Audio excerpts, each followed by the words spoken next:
Pour rester sur la question juive, je rappellerai que, pour moi, astrologiquement, de toute façon, les juifs passent par des phases contradictoires.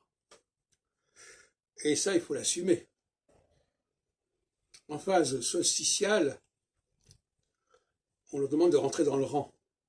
On leur demande de ne pas se faire remarquer parce qu'ils représentent l'élite. Et en phase solsticiale, l'élite est sur la sellette et en ligne de mire. Et donc, s'en prendre aux juifs, c'est s'en prendre quelque part à la notion même d'élite, peuple élu. En revanche, alternativement, c'est-à-dire de 7 ans en 7 ans,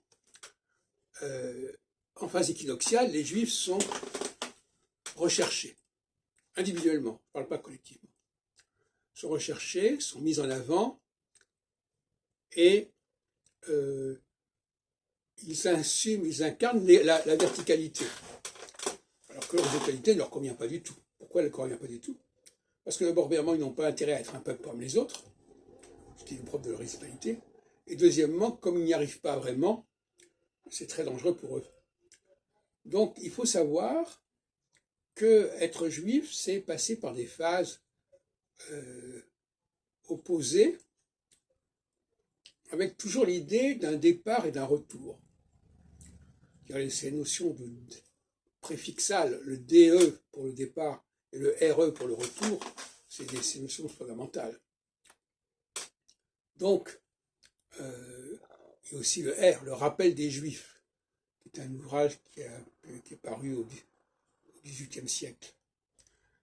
À un moment donné, il faut les rappeler. Il faut se rappeler de leur existence.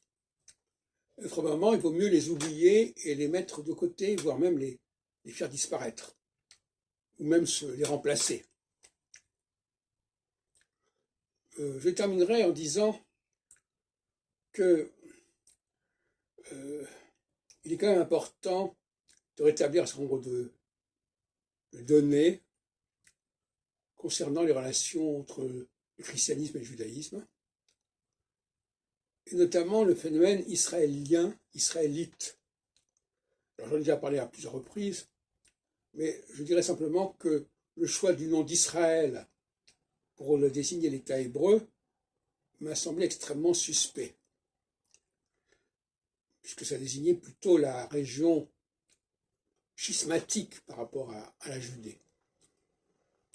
Et je rappellerai aussi que parmi ceux qui ont voulu à tout prix la création d'État hébreu, il y avait beaucoup d'évangélistes et de protestants qui, dans leur système de fin des temps, voulaient que les Juifs reviennent en Palestine.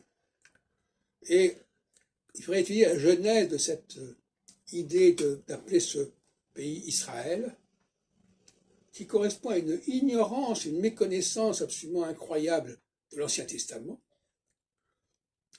et de l'histoire tout simplement l'histoire événementielle. On sait très bien qu'à la mort de Salomon, il s'est créé un royaume d'Israël. Bon. Et que ce royaume d'Israël a été stigmatisé par les prophètes. D'où la formule « écoute Israël ».